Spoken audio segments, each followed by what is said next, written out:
One of the classic tools of mentalism is what's known as a center tear.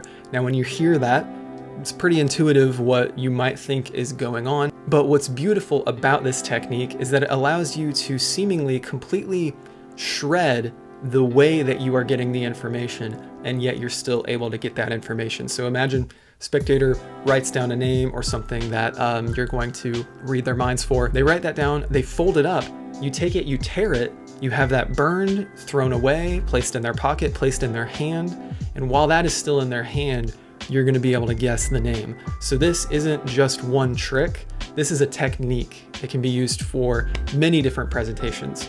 I'm going to briefly talk about one that Anneman used. Now, I'm teaching this from Theodore Anneman's Practical Mental Magic. That's the book we're covering some tricks from this month. In his presentation, he actually had a newspaper, and he would have a slip of newspaper, and people would actually circle a word on the newspaper. He would do the tear, he would place it in their hand, or actually he would burn it in an ashtray, very dramatic. And while they're watching it burn, he's able to receive and tell them what word they were thinking of on the newspaper. And to this day, you know, you'll see mentalism tricks that maybe there's a broader trick or a new secret or technique they're bringing to the table, but then as part of the whole routine, they'll say like, oh, and here for this part of it, I'm going to use a center tear to reveal this, you know, one part of the information. And that's how mentalism works. That's how magic works. You know, like a double lift might find its way into many tricks. So this is a day to learn a technique. So if you haven't learned the center tear, today is your lucky day. Let's get into it right now. So to do the center tear, you're gonna need a slip of paper or business card. These are my business cards. I leave a lot of room on them so I can do magic tricks. It doesn't have to be this though. It can be a sticky note, it can be a small slip of paper. In mentalism, we refer to these small slips of paper as billets. But for me, doing magic with my business cards is the best. So I just try to apply any mentalism thing I'm learning into making it work with this format. And so Anneman actually did this with torn newspaper, and then he would draw a box and he would ask a person to circle a word inside that box. And so from that, you know, we're getting that principle of drawing the location in which spectators can write or choose their information. Other people have just used the box as a way to mark where they want spectators to write things down. So in this case, we're gonna do that. And with time, you'll kind of get used to where your box needs to be, but just by making a slightly large surface area for them, you can have them write down a piece of information inside that box. So let's say it's a name. So they're gonna write their name down, and then they or you, while looking away, are gonna fold that in on itself and fold it one more time in on itself, okay? So you have it folded in quarters. Now here's the thing about that box.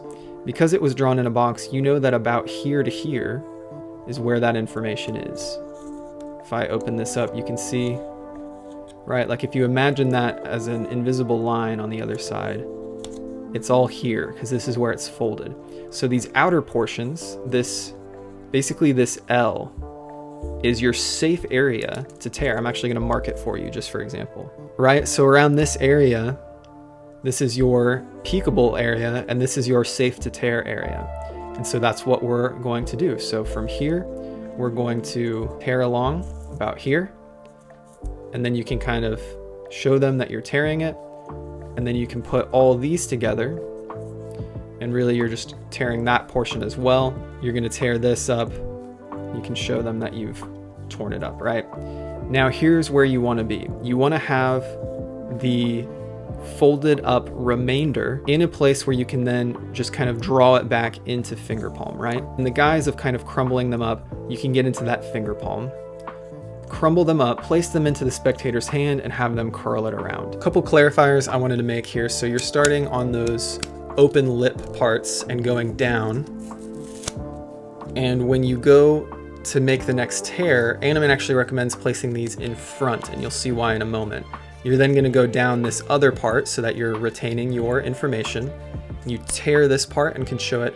You're going to place that in front as well so that the information is now most toward you. Audience is seeing all these pieces floating around. That's going to allow you to use your thumb to slide back the information, the still folded up bit with the name or whatever, into your finger palm, which is kind of a common, helpful way to do it. So instead of jamming it into your finger palm, you can hold it back like this and slide it back.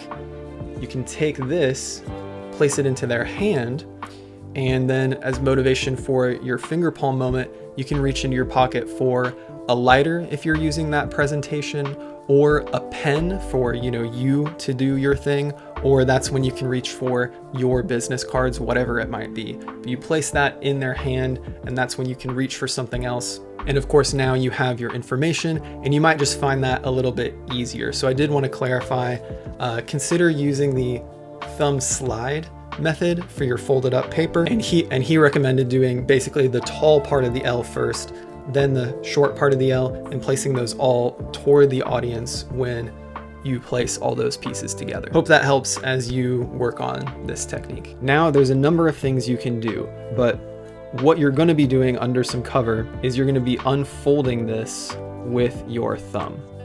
And by doing that, look, even with what I thought was a little bit of overreaching, I still had plenty of room inside here, okay?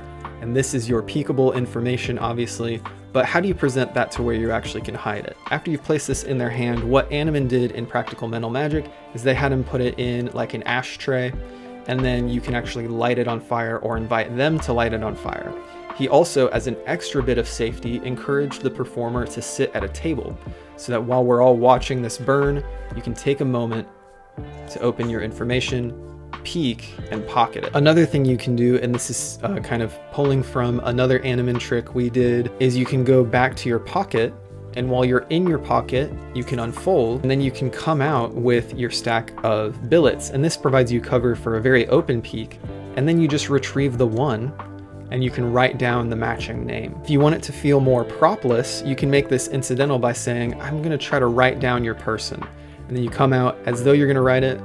You're like, I think I'm not quite there yet. And you actually change your mind, you put that away. And that way, if you want it to feel more propless from that point onward, you don't have to write down the person's name. So if you have table cover, feel free to use it. If you have other methods of kind of giving yourself that peak moment, you can use it, but there's another one for you as well. But there you have it. That is the center tear. Thanks for watching. If you want more, you can check out the membership for some exclusive content. Pick up some merch from the Magic merch store. I also have a journal for magicians. You can check out all those links below. And if you want more free content, check out the video that YouTube is recommending to you right now. And until next time, keep enjoying your magic, stay a hobbyist at heart, and I will see you guys in the next video.